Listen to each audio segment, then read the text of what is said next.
जो sharp shooter नवाई वाला जो एक प्रकरण हुआ, ये सभी जितने भी जो फेसबुक पे विशेषकर रात के समय जो टिप्पणियां करते हैं और किसी विषय के ऊपर व्यक्तिगत टिप्पणियां करने लग जाते हैं, उनके लिए एक मैसेज है ये कि उनको किस प्रकार से अपनी गरिमा बनाए रखनी चाहिए और वो एक दायरे के अंदर जो है वो टिप्पणियां करनी चाहिए। और ये चीज़ अब जो बच्चा था, आजकल बच्चों में इस तरह की संस्कृति आ गई कि फेसबुक में किसी को भी कुछ भी लिख दो, किसी भी संवैधानिक संस्था को आप गाली गलौज कर दो, किसी व्यक्ति से आप असहमत हैं उसके साथ आप गाली गलौज कर दो, उसका चरित्र हनन कर दो। तो इस तरह की, क्योंकि ये जो है due to lack of knowledge है, लेकिन किसी चीज़ की, कानून की जो जानकारी ना होना जो है ना, कोई डिफेंस नहीं है। ये जो आईटी के जो ये फेसबुक है, इसके जो यूज़र हैं वो किस तरह से, जैसे महिलाओं के ऊपर कितने बजे के बाद टिप्पणी ना की जाए, वो भी एक अलग मुद्दा है, उस पर भी पहले भी कोर्ट के निर्देश आ चुके हैं। लेकिन सबसे मुख्य बात ये है कि जो आईटी एक्ट है, इसमें जो एक आप इस तरह की टिप्पणी नहीं कर सकते।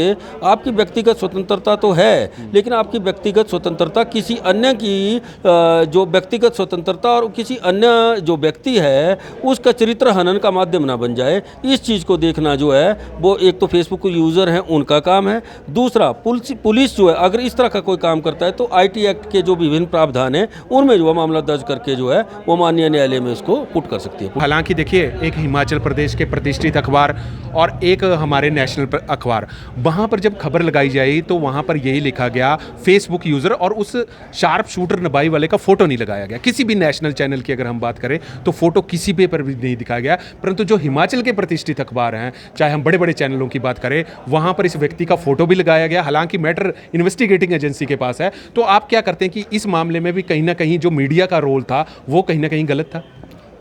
जी बिल्कुल। देखिए, मीडिया जो है वो लोकतंत्र का चौथा स्तंभ है। जहाँ पर आम जनमानस की जिम्मेवारी, हमारे जो फेडरल सिस्टम है इसमें आम जनमानस की जिम्मेवारी है, वहीं पे जो है मीडिया की भी बहुत बड़ी जिम्मेवारी है। क्योंकि मीडिया का काम जो है वो समाज में एक तरह से जागरूकता पैदा करना, लोगों की समस्याएं रखना है।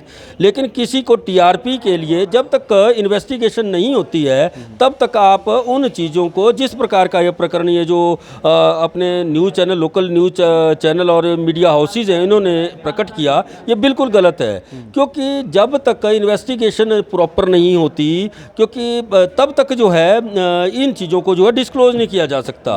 एक व्यक्ति किसी दूसरे व्यक्ति के खिलाफ एक कंप्लेंट देता है तो उसके बाद पुलिस उसके ऊपर इन्वेस्टिगेशन करती है, और उस इन्वेस्टिगेशन में जो है वो धाराएं बदलती भी रहती हैं, उसमें अक्यूज भी बदलते रहते हैं ड्यूरिंग इन्वेस्टिगेशन जो आता है। मीडिया ने तो उसको एक तरफ से घोषित कर दिया कि he is just a gangster. बिल्कुल बिल्कुल, ये जो मीडिया ट्रायल में ये बता दिया गया कि इस व्यक्ति ने मतलब ऐसे ऐसे शब्दों का जो था वो यूज़ किया गया। जी, मैंने खुद देखा कि बड़े बड़े मीडिया हाउसेज हैं उसमें उनको जो है एक उस लड़के को जो है एक गैंगस्टर घोषित कर दिया गया। और इस तरह की चीज़ों से मीडिया को मेरे विचार में बचना चाहिए, और मीडिया के जो हैं वो एथिक्स के भी खिलाफ है। चले, सोशल मीडिया का क्या इम्पैक्ट हो सकता है और इसके क्या दुष्प्रभाव जो है वो हो सकते हैं, वो आज बता दूं कि सरका घाट के परिसर में बैठे हैं। और अभी आपने सुना होगा शार्प शूटर नबाई वाला, उसका मतलब विश्लेषण इतना हो गया कि खबर नेशनल, इंटरनेशनल न्यूज़ और सोशल मीडिया पर फोटो समेत जो था वो सारी चीज़ें गई। अब हमारे साथ अधिवक्ता कंवर जी मौजूद हैं, मनीष कंवर जी मौजूद हैं। इनसे ज़रूर पूछेंगे कि क्या मीडिया के इथिक्स हैं, क्या क्या मीडिया के फॉलोअप्स गाइडलाइंस हैं, और क्या सोशल मीडिया के ऊपर उस व्यक्ति का फ़ोटो डालकर उसकी पूरी तरह से जो है वो बदनाम करना क्या मीडिया चैनलों की जिम्मेवारी बनती है।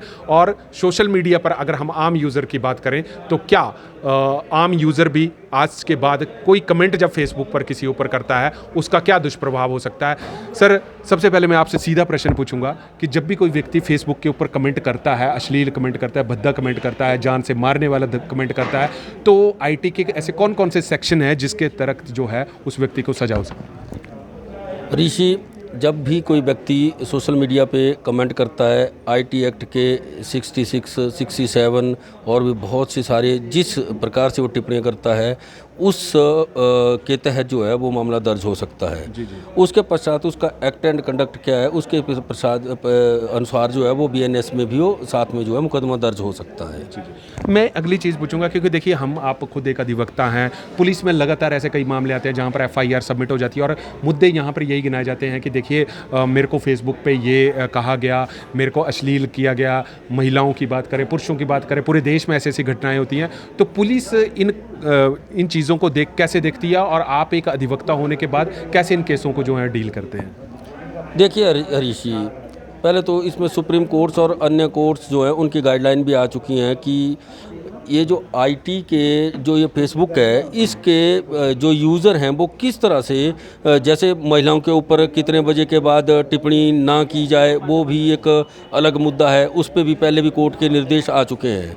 लेकिन सबसे मुख्य बात ये है कि जो आईटी एक्ट है, इसमें जो एक आप इस तरह की टिप्पणी नहीं कर सकते। आपकी व्यक्तिगत स्वतंत्रता तो है, लेकिन आपकी व्यक्तिगत स्वतंत्रता किसी अन्य की जो व्यक्तिगत स्वतंत्रता और किसी अन्य जो व्यक्ति है उसका चरित्र हनन का माध्यम ना बन जाए, इस चीज़ को देखना जो है वो एक तो फेसबुक के यूज़र हैं उनका काम है। दूसरा पुलिस जो है अगर इस तरह का कोई काम करता है तो आईटी एक्ट के जो विभिन्न प्रावधान हैं उनमें जो है मामला दर्ज करके जो है वो माननीय न्यायालय में इसको पुट कर सकती है। मनीष जी, अब रिसेंटली आपने देखा कि एक युवक जिसका नाम शार्प शूटर नवाई वाला जो फेसबुक पेज है, सरकाघाट हल्के से ही संबंध रखता है, नेशनल न्यूज़ पे खबर आ गई, इंटरनेशनल न्यूज़ पे चली गई, बड़े बड़े समाचार पत्रों पे खबर आ गई।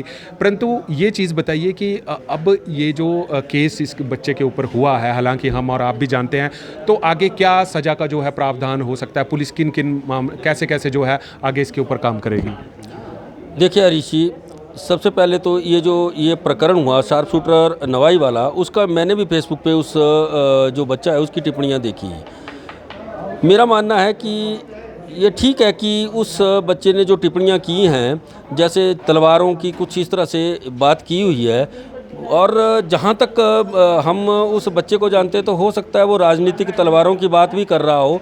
लेकिन बात जब उच्च पद पे बैठे हुए व्यक्तियों जैसे माननीय उप मुख्यमंत्री जी की आ गई, या जो विधायक जी हैं कालिया जी, उनकी बात आ गई, तो पुलिस प्रशासन को कहीं ना कहीं इसके लिए जो है वो चौकन्ने होना पड़ता है, क्योंकि एक BBIP से संबंधित जो मैटर है, तो जहाँ तक मेरी जानकारी है तो ये 506 और आईटी एक्ट के इसमें जो है मामला दिया गया है, और उसकी जमानत पुलिस स्टेशन में ही जो है वो आयोग के द्वारा जो है वो हो गई है, उसमें हरोली जो पुलिस स्टेशन है वहाँ तो पे। आपका ये कहना है कि ऐसे ऐसे फेसबुक पे कमेंट करके, अश्लील कमेंट करके, अभद्र कमेंट करके कहीं ना कहीं यूज़र्स को जो है बचना चाहिए?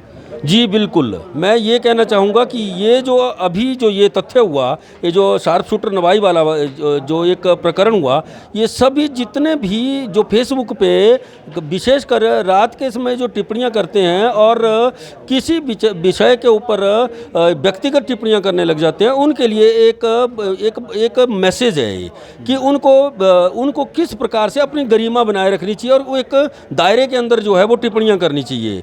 हरीश जी, अब जो बच्चा था, आजकल बच्चों में इस तरह की संस्कृति आ गई कि फेसबुक में किसी को भी कुछ भी लिख दो, किसी भी संवैधानिक संस्था को आप गाली गलौज कर दो, किसी व्यक्ति से आप असहमत हैं उसके साथ आप गाली गलौज कर दो, उसका चरित्र हनन कर दो। तो इस तरह की, क्योंकि ये जो है due to lack of knowledge है, लेकिन किसी चीज़ की, कानून की जो जानकारी ना होना जो है ना, कोई डिफेंस नहीं है।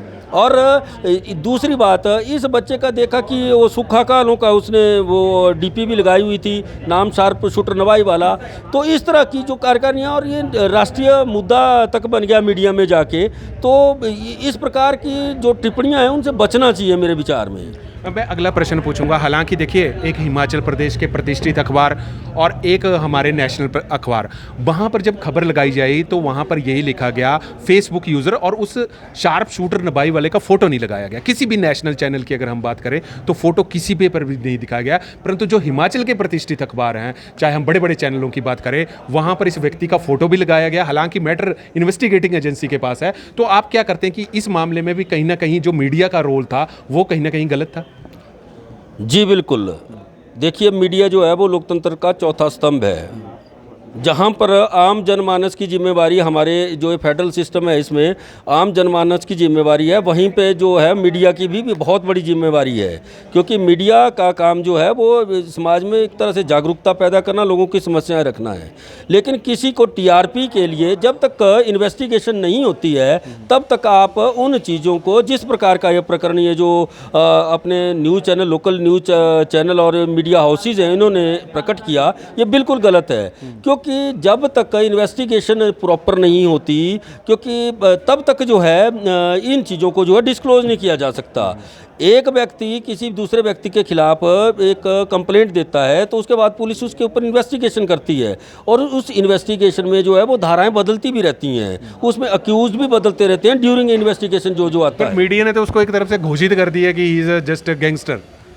बिल्कुल बिल्कुल, ये मतलब जो मीडिया ट्रायल में ये बता दिया गया कि इस व्यक्ति ने मतलब ऐसे ऐसे शब्दों का जो था वो यूज़ किया गया। जी, मैंने खुद देखा कि बड़े बड़े मीडिया हाउसेज हैं उसमें उनको जो है एक उस लड़के को जो है एक गैंगस्टर घोषित कर दिया गया। और इस तरह की चीज़ों से मीडिया को मेरे विचार में बचना चाहिए, और मीडिया के जो हैं वो एथिक्स के भी खिलाफ है। मीडिया की एक बहुत गंभीर जिम्मेवारी है, और उस जिम्मेवारी से जो है मीडिया बच नहीं सकती। और केवल टीआरपी बढ़ाने के लिए मेरे विचार में इस तरह से नहीं होना चाहिए। और इसमें ऐसा नहीं है, इसमें न्याय संगत कार्रवाई भी हो सकती है, लेकिन ये तो जो पर्टिकुलर व्यक्ति है उसके ऊपर डिपेंड करता है कि वो किस तरह से करना चाहता है। तो देखिए, एक चीज़ हम देखते हैं कि जब भी पुलिस किसी चिट्टे वाले को या नशे वाले व्यक्ति को पकड़ती है तो उनके फोटो जो होते हैं ज़्यादातर हाइड रखे होते हैं। माननीय अदालतों में भी जब किसी विक्टिम को पेश किया जाता है तो उनके फेस हाइड करके रखे होते हैं। परंतु इस व्यक्ति का तो देखिए पूरे सोशल मीडिया के नेशनल न्यूज़ के ऊपर ये खबर आ गई, और जो हिमाचल के जो मीडिया चैनल है तो कहीं ना कहीं अपनी जिम्मेवारी को अदा ना करते हुए कहीं ना कहीं तो गलत काम हुआ। क्या कहेंगे आप इस पर? बिल्कुल सर, मैं ये कहना चाहूँगा कि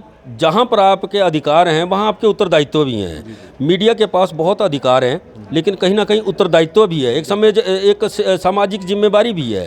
अब बिना किसी इन्वेस्टिगेशन के जब तक पुलिस ने कोई ना अभी तक वो जो धाराएं थी वो डिस्क्लोज की थी, ना किस तरह का मैटर है क्या है, ये मीडिया हाउसेज ने एक जो लड़का है उसके जो फोटो हैं उनको जो है वो प्रचारित कर दिया। उसके पश्चात उसके गैंगस्टर हैं उनके साथ जो है उनके लिंक जो है वो अटैच करने की कोशिश की। तो इस तरह का चीज़ों से मीडिया को जो है वो बचना चाहिए, और ये जिम्मेवारी जो है बहुत गंभीर जिम्मेवारी है। कंवर जी, आप हमारे साथ जुड़े इसके लिए धन्यवाद। बहुत बहुत धन्यवाद हरीश जी। तो देखिए, यहाँ पर एक चीज़ है कि मीडिया की कहीं ना कहीं जिम्मेदारी है। हालांकि हम भी एक न्यूज़ चैनल है, परंतु जहाँ पर भी किसी एक आम आदमी की सुरक्षा की बात आती है, उसके करैक्टर की बात आती है, तो कहीं ना कहीं जिम्मेवारियों को पालन जरूर होना चाहिए। अब जैसे मैंने आपको बताया कि हिमाचल प्रदेश के प्रतिष्ठित अखबारों ने सोशल मीडिया के ऊपर उस व्यक्ति का फोटो लगा दिया और कहीं ना कहीं उसको गैंगस्टर घोषित करने की कोशिश की, और खबरें नेशनल मीडिया पर भी चल पड़ी। इससे कहीं ना कहीं उस व्यक्ति की मनोस्थिति गिर सकती थी, वो कुछ भी ऐसा चीज़ें था वो स्टेप्स कर सकता था। तो मीडिया को चाहिए कि प्रेस ट्रस्ट ऑफ इंडिया के जो भी गाइडलाइंस है कम से कम उनका पालन करें। अगर आपको फोटो ही लगाना है तो कम से कम फोटो हाइड करके जरूर लगाएं, ताकि ऐसी ऐसी चीजें जो हैं समाज में दुष्प्रचारित ना हो। तब तक आप जुड़ रहिए हरीश वर्मा के साथ हिमाचल फास्ट एक्सप्रेस के लिए। ठीक है।